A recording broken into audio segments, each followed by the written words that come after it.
I've been meaning to share this story for a while now, but we've been busy making the move to our new home. With all the unrest going on, we decided to get away. Our new place is deep in the rural South, far from any large cities where violence could break out.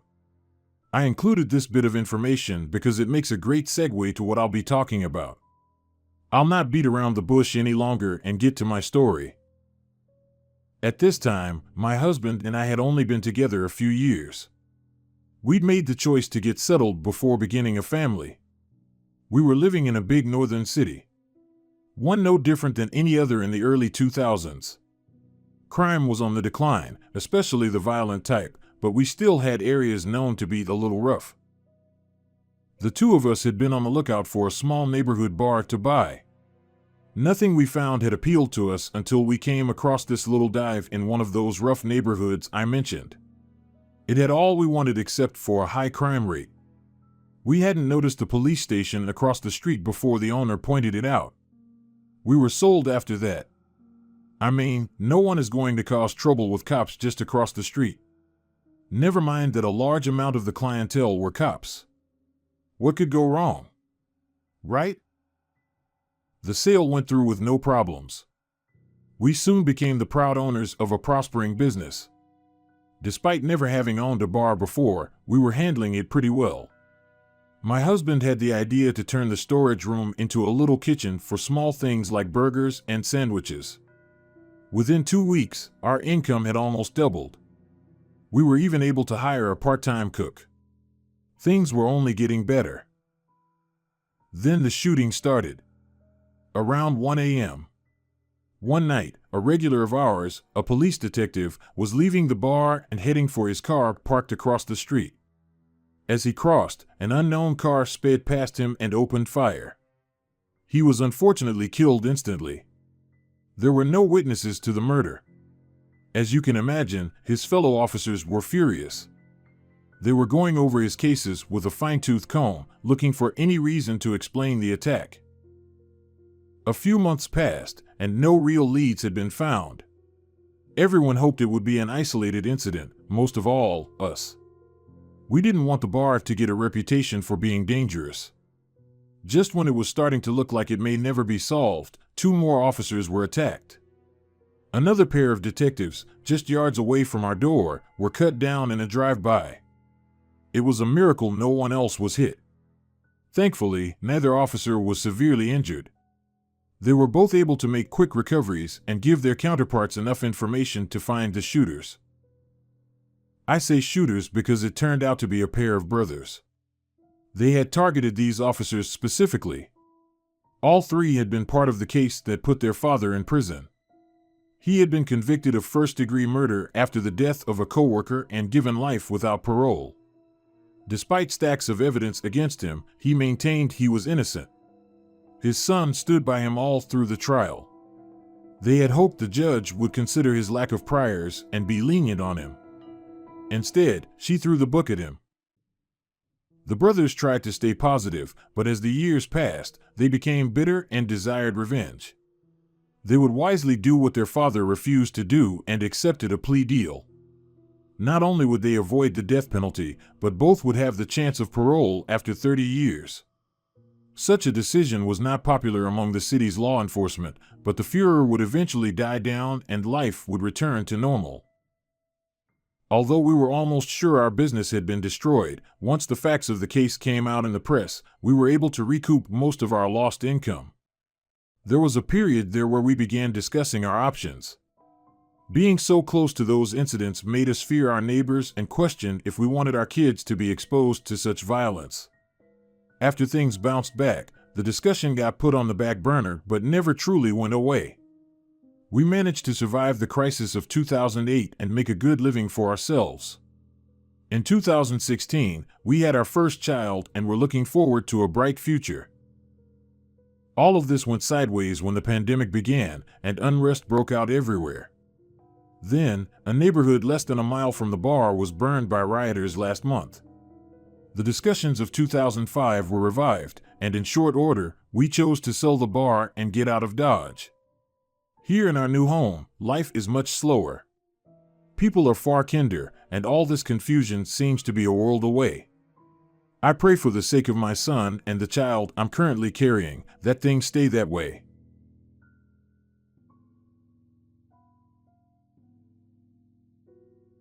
I'm a female in her early 20s, scrawny little thing, live alone with my 3-year-old daughter.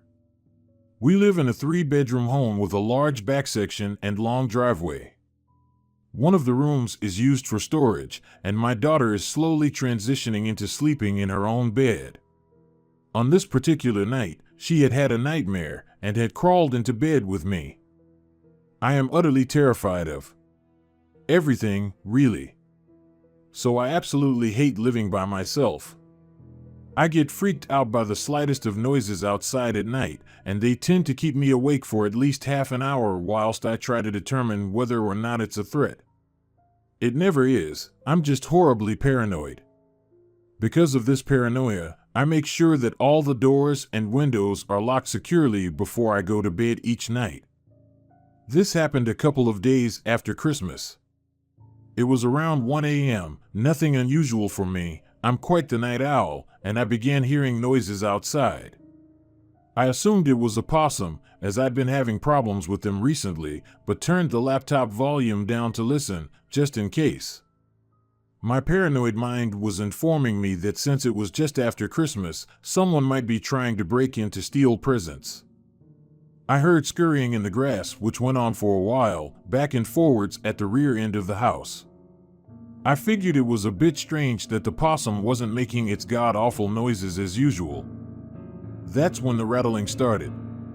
The rattling started in the kitchen, moved round to my daughter's room, then mine, then finally the lounge. Someone was trying the windows. I grabbed my phone and slid out of bed, pressing my back up against the bedroom door. I could hear someone talking outside, which made me figure there was more than one person. As I was dialing emergency services, I swear I heard footsteps inside the house. At this point, my heart was thumping so loud that my breaths came out in the same pattern.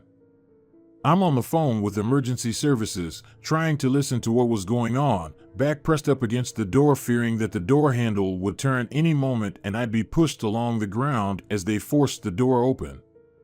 There were still footsteps inside. I didn't know if it was just noises of the house, or if whoever it was outside had managed to get in. They were coming from my daughter's room, which is right next to mine.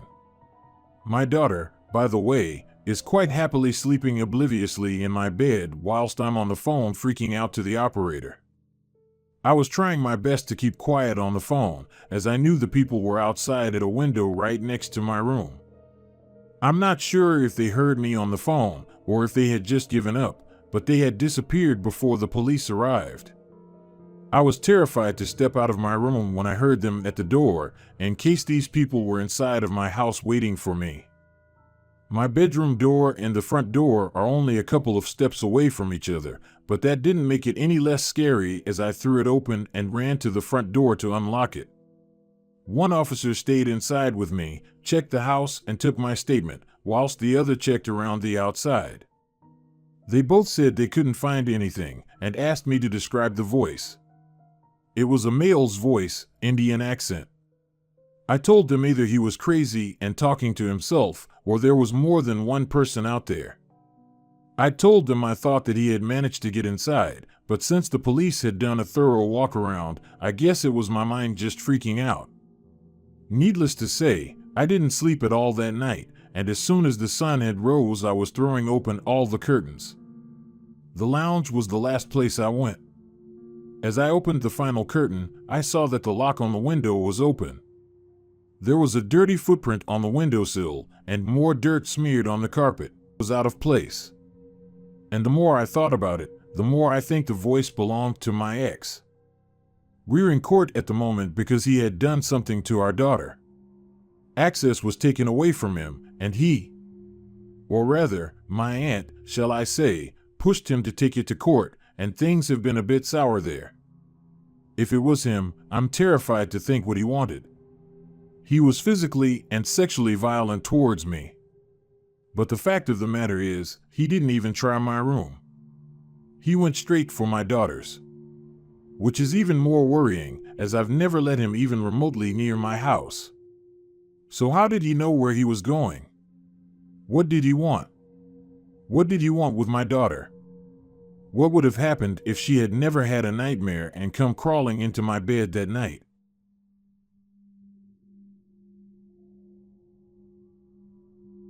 Okay, so for the longest time in my teenage years, I earned a few bucks a week by doing babysitting work. It always made me giggle at how there are so many urban legends based around babysitting. The serial killer that stalks the unwitting teen, the call coming from inside the house, pretty much every Halloween movie in some manner that seems to present babysitting as the vocation of those with a death wish. When in reality, the only thing likely to kill you is the boredom. Sure, you get a bratty kid and it makes an evening a little more challenging. But get a good one, and you're basically sat on a couch for hours on end, watching tedious cable TV shows and counting the minutes until the parents get home. Saying that, I did babysit for one family that ended in a frankly terrifying experience that ended up in me never, ever sitting for them ever again. It only happened once, but sometimes once is enough. So I arrive at this big old house, a few blocks away from my parents' house, at around 6:31 Friday evening. The parents of the kid seem charming as hell, and the kid is one of the more adorable little tykes I've had the good fortune of minding. We go over a brief list of rules, what the kid is and isn't allowed to eat, how much I'll be paid, how long I'll be sitting for, that sort of thing. Then the parents head out to whatever fancy party they had been planning on attending. All goes well for a little while. The kid wouldn't eat their carrot batons, but when I pretended they were delicious by taking little bites myself, they soon broke into a smile and pretty much demolished the little bowl of hummus we were sharing. With the kid fed, I give her a bath, tuck her into bed, and that's that. It was honestly one of the easier jobs I'd had, right up until the sun started to go down. So once the kid is asleep, I head downstairs to order a pizza on the parents' dollar.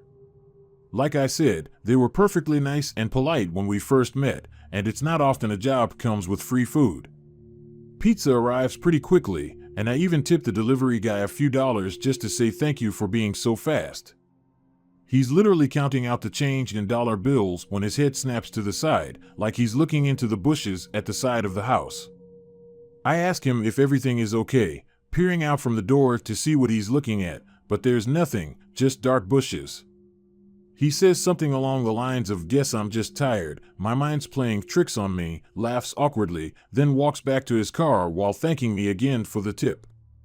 I didn't think anything of it. I mean, it was probably a cat or something, right? So I go back inside to eat, have a full-on carb overload, and end up just lying there on the couch watching TLC. There were these big bay windows in the family's TV room, and I had drawn the curtains earlier to block out the glare on the TV. Only, I hadn't drawn them all the way, and there was a slight crack in the curtains that allowed me to see out into the dark front yard. At one point, my eyes were drawn to this little crack, and I could swear I saw a dark shape where streetlights were previously visible.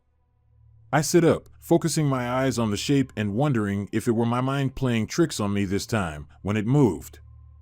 I wasn't going nuts. I had been looking at someone, or something, who was in turn looking at me through the big old windows. That's about when I started to freak out. I had been super chilled all evening, but now I was getting that distinctly paranoid feeling, like someone was watching me, someone who didn't exactly have the best of intentions. I run around the house, making sure all the doors and windows are locked as a precaution, all before keeping their cordless phone as close as possible so that, if it came to it, I could call the cops. I was sure I had seen someone, but the chances of them just vacating the area at the sight of flashing lights, then returning later, would be a huge possibility, and a terrifying one at that. So I decided to shoot my shot only when it would be absolutely necessary. Appearing to waste police time would not be doing me any favors. I suppose I'm just trying to explain why I didn't call the cops right away. I've had friends of mine say they'd have just called 911 right then and there. But I wasn't 100% sure of anything right then. I'd seen a shape, not Michael Myers pointing a knife at me. Life isn't black and white most of the time. Anyway, I've secured all the windows and doors, shoved the cordless phone into my hoodie's front pouch, and have even positioned a little league bat near the couch so that I was sort of armed. So by that point, I started to feel relatively safe again. If there was some creeper lurking outside looking to prey on a teenage babysitter, they would get one hell of a rude awakening when I waved my bat at them and screamed that the cops were on the way. So I lie back on the couch, but naturally find myself unable to relax. I open the curtains back up so I can see if anyone is hanging around in the front yard, keeping my eyes on the windows every so often in between watching whatever social train wreck is on TLC. Nothing happens for a while, and I start to think it was all just in my head or something, right about the time I get up to wander into the kitchen to grab a drink of water. As I'm in there, I get that intense feeling that I'm being watched. I turn to see that same dark shape in the kitchen window, only this time, I rush into action. I hammer 911 into the phone, telling the dispatcher I need the cops to, address redacted, ASAP, that there's a home invasion in progress. I honestly don't know if it was the adrenaline, or I was just sick of goddamn pervs thinking they can get away with stuff like that. But I just sort of was charged. After screaming out that the cops were on their way, I ran into the TV room, grabbed the little league bat, and just ran for the back door which led out of the kitchen and into the backyard. What happened next is frankly astounding. As I ran at the guy, baseball bat in hand, ready to bash his goddamn brains out right there in the yard, I recognized him instantly. It was a face I'd seen before, not long ago at all. It was the kid's dad. So, long story short, the dad of the kid I'd been babysitting had, for whatever reason, decided he needed to see what kind of babysitter I was. So apparently, he drove his wife to whatever party they were headed to, turned back, saying he'd forgotten something, then decided to watch me over the course of about an hour or two to see if I was worth the cash they were spending. Obviously, since no crime was actually committed, there was no one to charge.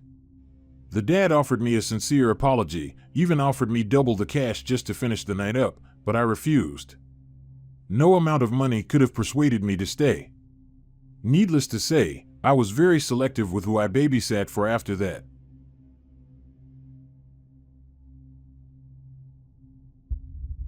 I work at a local Burger King in my city in Ohio. A few nights ago, I was working the closing shift, which is from 5 p.m. until 10 p.m. It's a shorter shift, but it's the busiest time of the day. Not just because of the rush, but also because all the odd characters seem to come out after sunset. This is the story of the most bizarrely disturbing encounter I've had while working at that Ohio Burger King. So, it must have been only about half an hour until closing. Around this time, the late-night crowd starts to dwindle, allowing us to close down a few booths and get a head start on cleaning before closing time. The restaurant gets quieter and quieter, and it actually seems like we might be able to leave at a reasonable hour, which we're all excited about. You see, we don't get overtime, and they only pay us for 15 minutes after closing. The idea is to prevent us from slacking off and earning a few extra bucks by doing unnecessary work after hours. As I was saying, it's about half an hour before closing when I notice a man walking towards the clear glass double doors. He opens one door, uses the hook to keep it open, and then does the same with the other door so that both sets of doors are wide open, as if he's expecting a crowd to come through. However, instead of a crowd, only one person arrives, though she appeared to be as heavy as 3 or 4 people combined. This woman is in a mobility scooter, or more accurately, overflowing from it. I don't mean to be cruel, but she was objectively a sight that was hard to ignore. She couldn't have weighed less than 600 pounds, and her size was such that she needed an oxygen tank attached to her scooter, with a clear plastic tube running up to her nostrils. She maneuvers her way to the counter with her companion, and he proceeds to order something for her. Something here being the single largest order I've ever taken during my time working there. I mean, it was even more massive than the order from the drunk frat boys who came in one Saturday night. The order total was just under $150 and took us about 20 minutes to prepare. To put that in perspective, our average serving time in that period was around 6 minutes for an entire bag of meals, and this order took 20 minutes with every available staff member pitching in. But that was just the beginning of the ordeal. She scooted over to a table with her companion, who then proceeded to feed her pretty much the entire order in about 10 minutes. It was truly revolting. I couldn't decide what was worse, witnessing the entire scene or seeing the man derive apparent pleasure from creating an enormous mess while feeding her. By the time they left, there were fries and ranch dressing strewn everywhere, on the floor, smeared across the red leather of the booth. Many fries had been crushed underfoot in such a way that it required vigorous scrubbing of the plastic tiling to clean up. This added a significant amount of extra time to our cleanup process. However, that wasn't the part that frightened me. It was how enthusiastically they were engaged in this feeding ritual, how the woman seemed to be hurtling toward an early grave while seemingly enjoying it.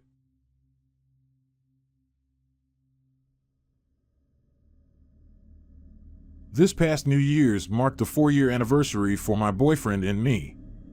Usually, we keep things low-key, but this time we decided to make it special by planning a romantic getaway. At the time, both of us were living in Seattle and yearned for a cabin in a snowy small town for the weekend. After some searching, we found a charming cabin on Airbnb complete with a hot tub, and we were immediately sold. The cabin was predictably the last house on the road, tucked away down a secluded private road that terminated in a roundabout. The cabin sat atop a garage, and to reach the front door, you had to ascend some stairs at the back of the property. Upon arriving, we were greeted by a picturesque snowy scene. The cabin looked beautiful amidst the white surroundings. Inside, there was a helpful booklet providing information about the cabin. It mentioned that during the snowy season, the contracted snowplow service might show up to clear the driveway. We unpacked and realized that we had no cell phone service. Thankfully, the booklet informed us that there was a landline available if we needed assistance. Our first night was spent cozily by the fire, playing board games and sipping wine. It was just what we needed. Our plans for the next day included exploring the town and enjoying a nice dinner. After a day filled with activities, we briefly returned to the cabin to freshen up before our dinner reservation. Dinner was fantastic, and we couldn't wait to return to the cabin for a champagne hot tub session. However, while we were at dinner, the temperature dropped, and it began to snow for the first time that day, blanketing everything in a fresh layer of powder. As we approached the cabin's driveway after dinner, my boyfriend stopped the car, the headlights illuminating our path. He pointed out the new tire tracks on the driveway. I glanced at the driveway, hoping to dismiss the new tire tracks, but they were unmistakable. Suddenly, we remembered that the snowplowers could have been here. But it seemed strange. Why plow in the dark? Realizing that we had no cell phone service at the cabin, we decided to return to town to message our Airbnb hosts and ask if they or one of their friends had stopped by while we were out. In town, we waited for a reply from our hosts but received none. We could have called, but it was getting late, and we didn't want to be troublesome guests. We started thinking that we might have been overly paranoid, considering my penchant for true crime, spooky subreddits, and horror movies.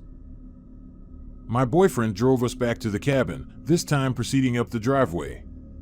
Near the top of the hill portion of the driveway, I noticed something unsettling.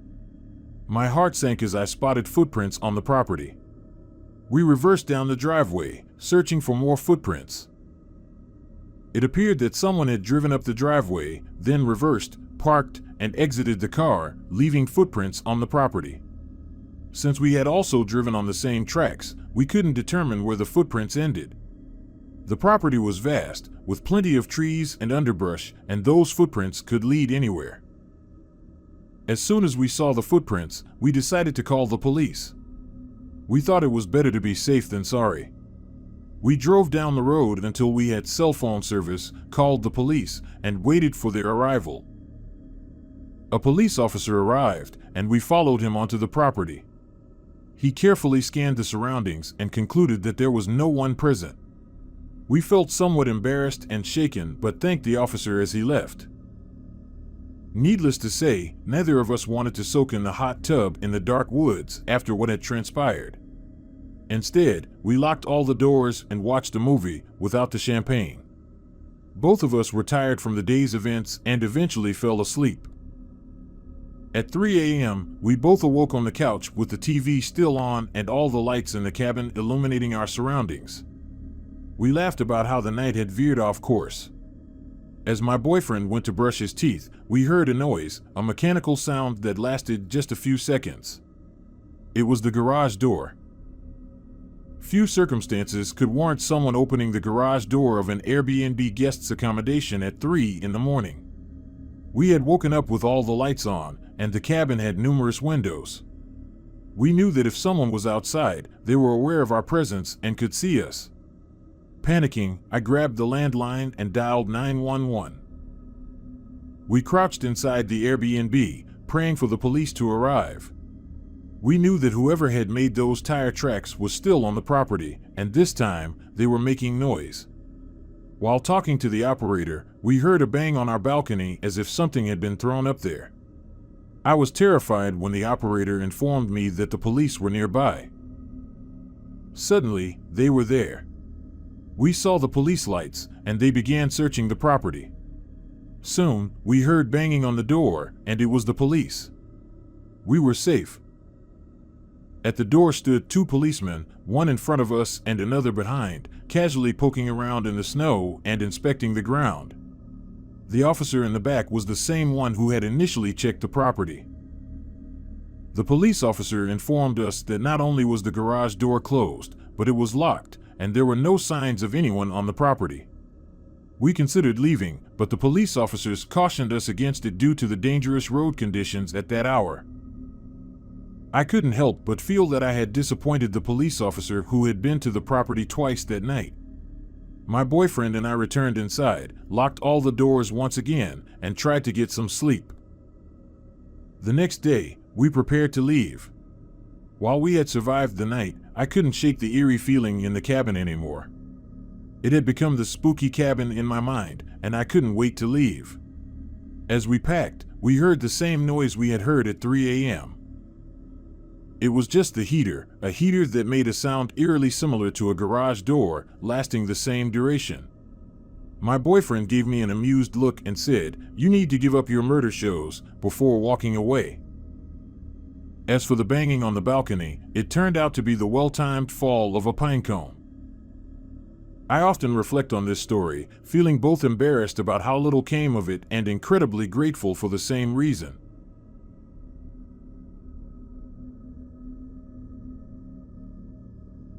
This was 1998 when this happened.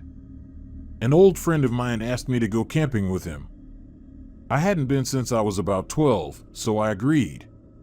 It sounded fun, and I was excited all week leading up to the trip. I didn't get much sleep the night before because of it. He picked me up just after 5 a.m., and we drove the 100 miles to the park. I managed to get a bit of sleep, so I felt a little better when we arrived. Then he dropped the bomb on me. We still had to walk another 2 hours to the campsite. I tried to talk him into choosing one a little closer, but he swore I'd love it when we made it. With a heavy heart, I followed him. The first half hour wasn't that bad. Most of it was downhill. However, as more time passed, I became sluggish. Halfway there, we took a short break, but were back on the trail before I knew it. The second leg was a lot more uphill. It wasn't long until I was dragging again and not paying attention to where I was going. We arrived at a flat section, and I was relieved. My friend was in front and somehow missed the trap, but I didn't. All I remember was that 1 second, I was clomping along and hitting the ground the next. The contact with the bottom of the hole jolted me awake, and the rush of adrenaline masked most of the pain. As I stood up, my right leg buckled, and I dropped down onto a sharpened stick jutting out below me. Apparently, there were several more stakes in the bottom of the hole, but they had been knocked over, thankfully. When I looked down, I saw the bone sticking out of my shin. Instinctively, I pulled the stick from my leg, and the pain made me even queasier than I already was. I looked up to get an idea of where I was and only saw blue sky edged by trees. I figured the hole was about 10 feet deep or more. It must have taken the idiots who dug it several days. I yelled up for my friend only to see his laughing face greet me over the edge. He didn't know the extent of my injuries at that moment, but when I told him, the laughing stopped and panic replaced it. I asked him what happened, and he told me it looked like some redneck poachers had dug some type of bear trap and I'd fallen into it. I assumed he could simply reach down and pull me out, but that didn't work. So next, he attempted to reach me with a tree limb. This worked at first, but when I tried to stand up, the pain was far too severe. I couldn't put any weight on my right leg. It was obvious I wasn't getting out of the hole without outside help. It was still early in the day, so I wasn't very concerned. I could hear my friend pacing around above me and freaking out. So, I called up to him in a calm voice and told him to get help. The ranger station was only a little over an hour back from where we came. He could easily get help and make it back to me with plenty of time before dark. Once he took off, I was left alone with nothing but the pain to occupy me. By now, it was coming in waves, and the accompanying nausea wasn't making it any better. Initially, I thought I could make a splint, but the moment I tried to tighten it down, I almost fainted. Leaving it alone seemed like the wise decision.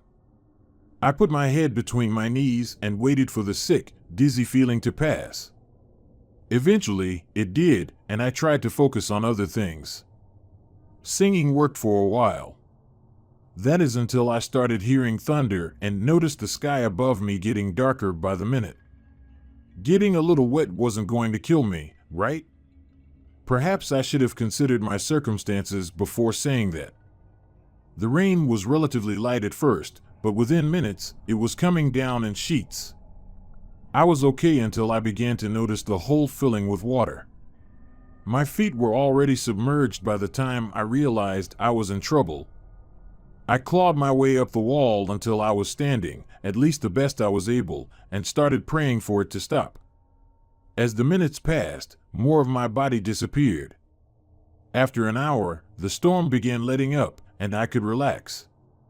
The water level was only about halfway up my shins, and I knew now if it continued at that rate, help would be here before it even reached my waist. Unfortunately, it was just a lull in the storm. Soon enough, the rain was sheeting down again. The only positive about the whole thing was it had taken my mind off the pain in my leg. I tried to be upbeat, thinking back on funny jokes and movies. The next hour was the longest in my life. When help finally arrived, the rain had almost completely stopped. At the time the ropes pulled me out, the water was just below my belt. Thinking about drowning to death in a little hole out in the middle of nowhere still gives me the willies. Once I was out of the hole, the ride to the hospital went by fast. After a surgery where I acquired some screws and a few plates, I was allowed to go home. The next 8 weeks on crutches would drag by, but I was happy to be alive. Broken leg or not. We never got to make up for the lost trip, but I have taken my kids out camping a few times in the years since. While it's on my mind, I may give my friend a ring. We haven't seen one another in a few years, and a camping trip may be the best way to catch up. I'll make sure to keep my eyes open this time.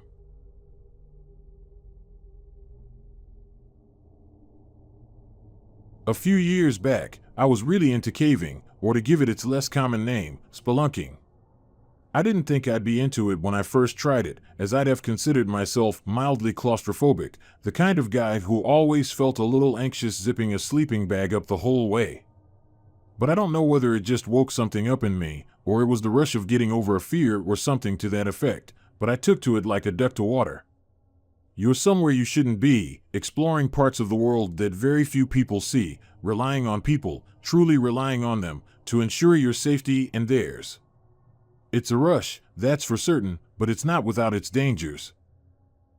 So every year, my family and a few close friends head out to a national park or something along those lines to spend some time with nature. And one particular year, I managed to convince them to go to Mammoth Cave National Park over in Kentucky, which is home to more than 400 miles of passageways, making it the world's largest known cave system. The cave system is located within the Green River Valley, and its winding chambers, pools, and limestone labyrinths are equal parts beautiful and eerie. 10 different tours offer guests the opportunity to explore the decorated, historic, and dripstone areas. The cave complex is especially well known for its natural entrance and Gothic Avenue, a passageway filled with historic stone monuments and signatures from 19th century visitors. So that was just about enough history and photo ops for my mom and aunts. The river could provide hours of fishing for my dad and uncles, all while myself and my cousin could enjoy the caving there. All went well with the vacation, right up until the second to last day when my cousin and I decided to get a little too explorative during a visit to the caves. My cousin was fairly new to caving, so for the first few days, we didn't go too deep or too far. Last thing I wanted to do was freak him out before we'd even done anything worth writing home about. But as the week drew to a close, there was no way I was going home without finding something a little more extreme to traverse. So as we were heading back to civilization after an afternoon's caving, we found a slit just less than knee-high in the rock wall of a cavern. You had to get down on your stomach to fit into such a tight squeeze, but if you did, it led to a small crawl space that cut through the entire rock. After a few meters, I noticed that quartz was growing on the passageway's ceiling, and in the light of our headlamps, they glittered in a way that I can't even really describe in words. I mean, it's like something out of a fairy tale, a still from one of those weirder Jim Henson movies. It's just magical. So, we entered one at a time, given that the tunnel was only wide enough for one person. The old claustrophobic me would have thought this place was a living nightmare. For real, I'd have straight up had a panic attack and probably died of a heart attack before deprivation ever set in. Every single time you took a breath in some places, you'd feel the ceiling of the tunnel on your back. It was that narrow. But the new me just found it thrilling. Once you get it into your head that these things can't just up and collapse on you, you get this feeling of calm, and then one of exhilaration when you realize you're conquering your fears and going places other men dared not tread. The deeper inside the tunnel we went, the more incredible the scenery became. It was like a whole other tiny world, tucked away within the solid rock. But eventually, like most small, subterranean tunnels, it just kind of petered out. At one turn there was a dead end, the other was host to all kinds of stalactites and stalagmites. Those are those rock spike things you usually see on the roofs of caves, only you get them on the bottom too in most places.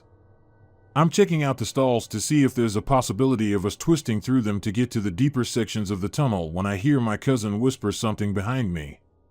Something that honestly made my blood run cold.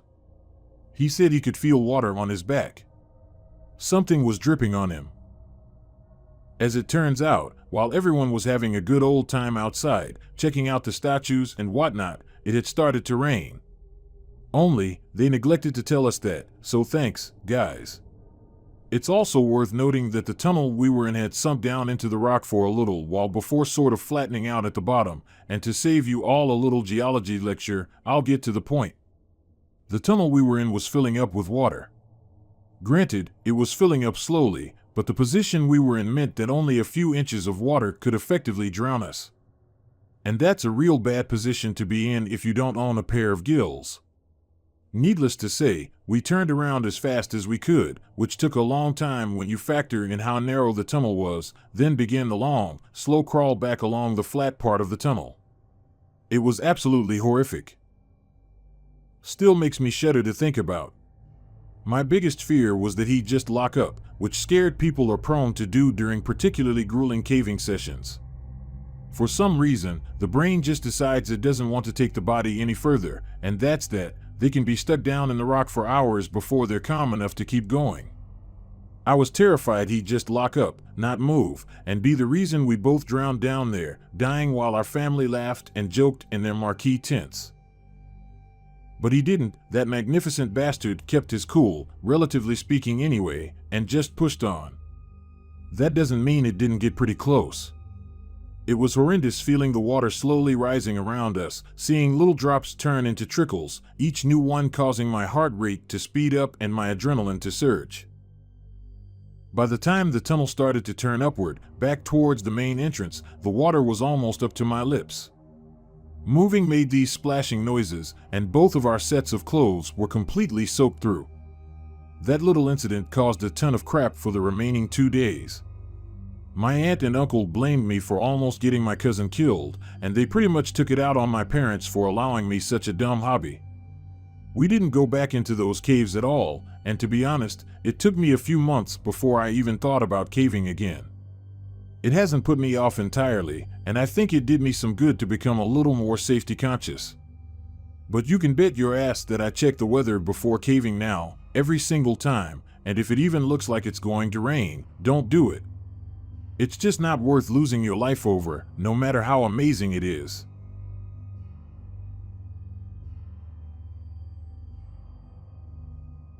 I remember the night my father died like it was yesterday. I was literally about to leave my apartment to go to work in the bar where I was the deputy manager. I was finishing off an episode of The Sopranos when my phone started to ring. For some reason, I got it into my head that it would be work calling, asking if I could come in earlier or some other nonsense reason. So, I took my time to answer, and when I did, it was incredibly nonchalantly. If I had to describe the emotion at that moment, it was boredom, but a boredom that wouldn't last.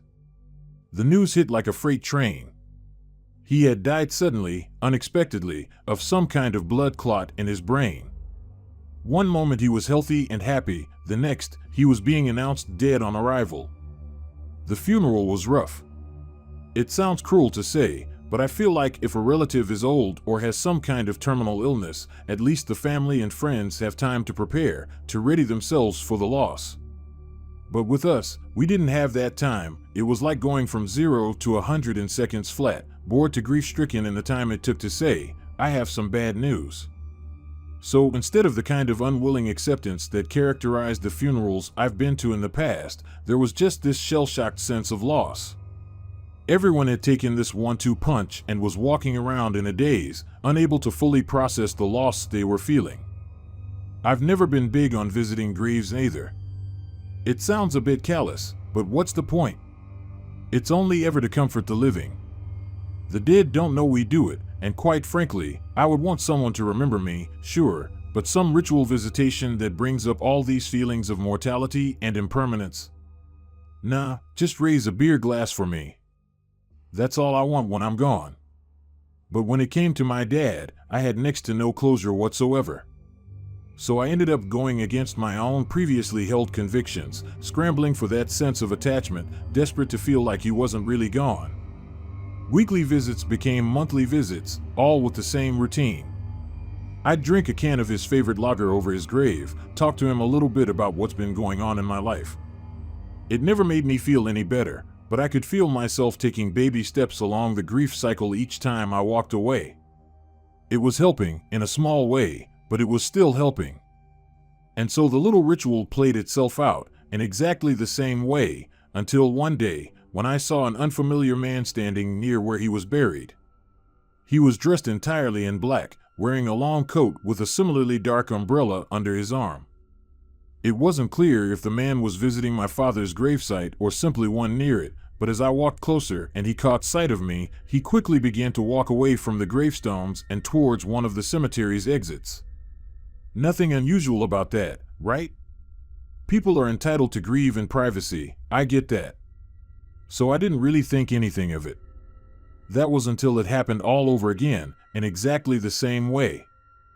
I'd put it down to coincidence the second time around, but as the second time became a third time of seeing that same guy standing near the headstones, I started to think something weird was going on. The third time, I tried to approach out of sight, as quietly as possible. I wanted to figure out if he really was visiting my father's grave, not just one of those close to it. That's when I realized he was. I watched from a distance as he knelt down near the headstone and touched it for a second. I didn't recognize him from the funeral, and although I couldn't exactly see his face, I knew for certain that he wasn't someone I knew or someone I'd met before, even in passing. My curiosity got the better of me, and I made up my mind to get to the bottom of whatever was happening. I kept my stealthy approach, staying light on my feet and out of sight as I got closer and closer to the gravesite. But as I leveled with him, he turned, saw me, and got this look of pure shock in his eyes.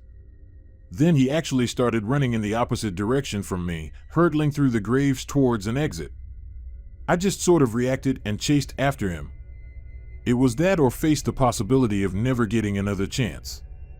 After such a confrontational approach, he might never visit my father's grave again, and for the second time, I would be left in the dark with no closure whatsoever.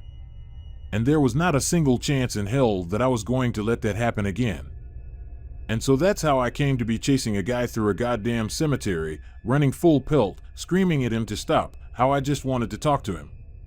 The handful of other visitors looked on in a mix of shock and disgust, unable to quite believe how someone could be so disrespectful around the final resting places of so many of their loved ones. But if I'm honest, I really didn't care. I knew that if they were in my place, they'd be doing exactly the same thing. I caught up with the guy near one of the exits, actually managing to grab hold of his arm at one point, pulling so that the guy was forced to spin around as a result of his own momentum. What I saw made me feel sick to my stomach. The face that I saw, barely covered by the black scarf anymore, was the face of my father. It was identical in every way, only the way he carried himself, minor perceptions of body language and stature, was much different than I remembered. When he spoke, it sent my head swimming. My father was from the south of England, and his accent reflected that, but this guy had a distinctly Scottish accent. At least, that's what it sounded like. It definitely wasn't my dad's accent. He told me to leave him alone before he took off again, and God help me, I did. My legs were jelly, and not just from the burst of sprinting that my decidedly unathletic self had conjured up. I couldn't move. I just couldn't bring myself to follow him. After a sit-down discussion with my mom, the only thing we can agree upon is that the man must have been my father's identical twin. She had seen his body, after all. She had identified him at the morgue. There was no way he had faked his own death or any of the other overly paranoid things I initially suggested. But as my mom asserted, he had never, ever mentioned having a brother, let alone a twin. It's something we're obviously going to look into, because if this guy is who we think he is, some long-lost sibling of my dad's, then I'd really like to get in touch with him.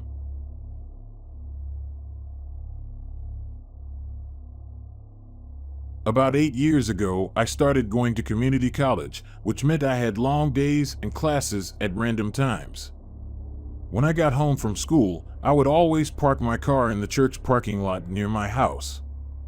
I lived in a small house behind my parents' house at the time.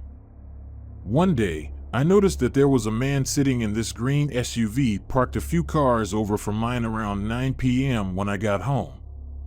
I thought it was weird because no one parked there at night, as it was in the middle of the suburbs, but I figured that it was likely a one-time thing and forgot about it. The next day I got home around 2 p.m. and the car was in the exact same spot, with the guy just sitting there doing nothing. I thought that it was weird that he was there again, but just went to my house and watched TV for a while. I then got a call from my friend down the road asking if I wanted to go on a drive, so I left to go pick her up. I noticed that the guy was still there, still in his car. He was still there when I got back. This went on for a couple of weeks. He was there every day at all hours. Morning, day, and night. He would be there until 4 a.m. some nights. I started to get really weirded out by this, because there were probably 50 or more spaces to park in, and he was always 3 spaces away from mine.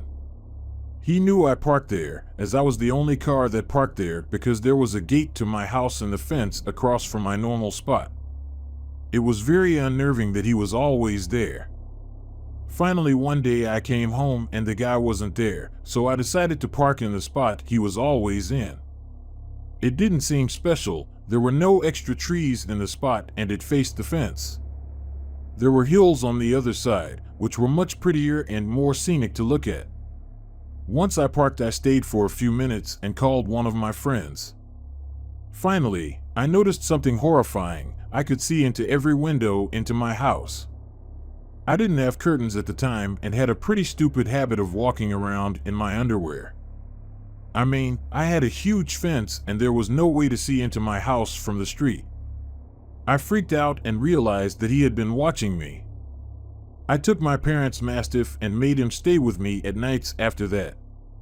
I also stopped parking in the church parking lot unless it was during the day and parked in the lot even though I had to open a huge gate manually to get in and then close it for the dogs. I told my dad, but he thought I was crazy and paranoid. But my mom, she believed me. One day, we got in her truck and drove behind the guy's car to get his license plate number. He got really angry with us, stormed out of his car, and yelled at us. My mom basically said, "You're really creepy, you can see into my daughter's house and you're here all of the time, day and night." He said he was cooling down before he went home after he went to the gym. It made no sense. We called the police and they went to his house. It turned out he was a married dude with kids and he told them he was listening to his tapes.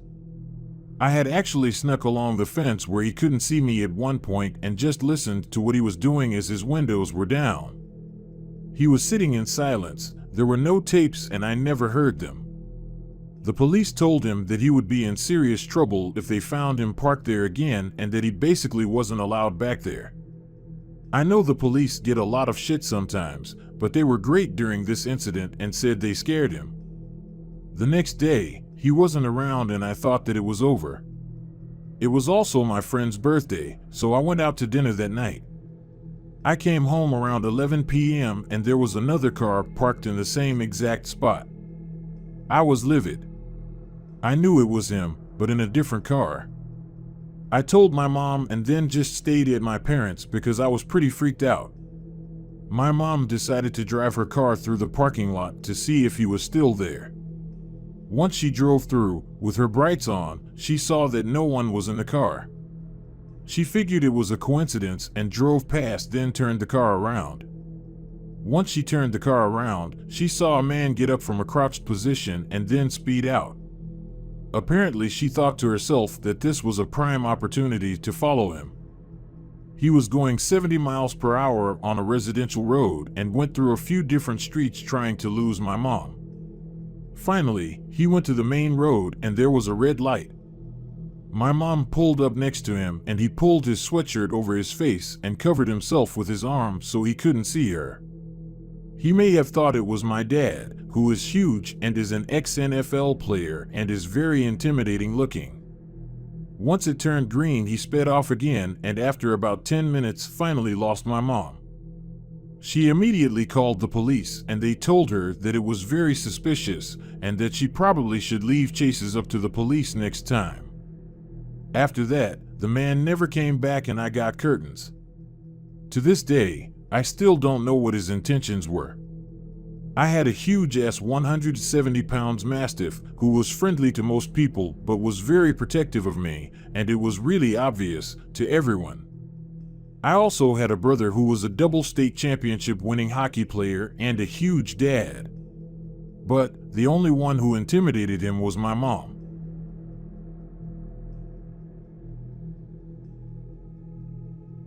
This happened when I was about 8 or 9. I wish I knew more details about what happened because the memories are sort of a blur to me now and my mom doesn't like to talk about this. My mom used to work at a gym as a Zumba teacher. Because of that, my mom, brother, and I had free memberships and we would be there pretty much on a daily basis. All the employees at the gym were very good friends with each other, so my mom was close with a lot of them.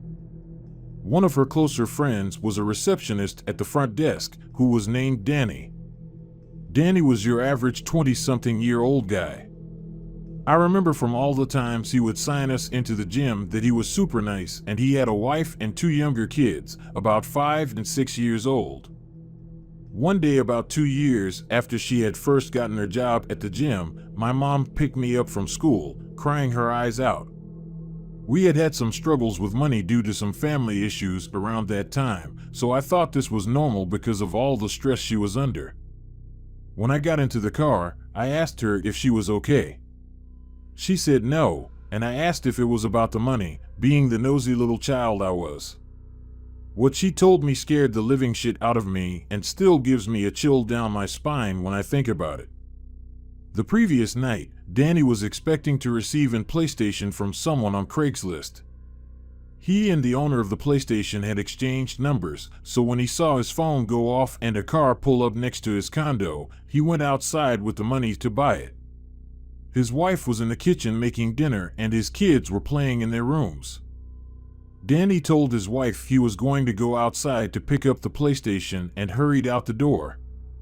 The car had tinted windows, my mom told me, so he couldn't really see who was inside. Danny went up to the passenger window and whoever was inside rolled down the window. In that moment, there were two very concerning things in the car. There was no PlayStation and one of the two people inside was holding a gun. Before he could yell for help or call the cops, the man with the gun demanded that Danny give him his money. He handed over the money to him instantly. After he received the money, the guy with the gun shot Danny in the chest numerous times and he and the other man in the car drove away. I don't know exactly how, but his wife and neighbors found out what happened and called the cops. Danny's body was found in some bushes outside he and his wife's condo. An innocent man who happened to be both a husband and a father to two young children was shot dead by two scammers from Craigslist over $100. My mom was devastated about what happened, and for about 6 months after the shooting, my family would sometimes bring them dinner. My mom and Danny's wife would talk in the living room for a couple hours while my brother and I played with the kids. The kids had never really processed what had happened, they just thought their dad was on vacation, and that still to this day breaks my heart. It's been about 7 or 8 years since this happened, and we lost touch with the family and all the gym employees about a year after the shooting, when my mom quit her job.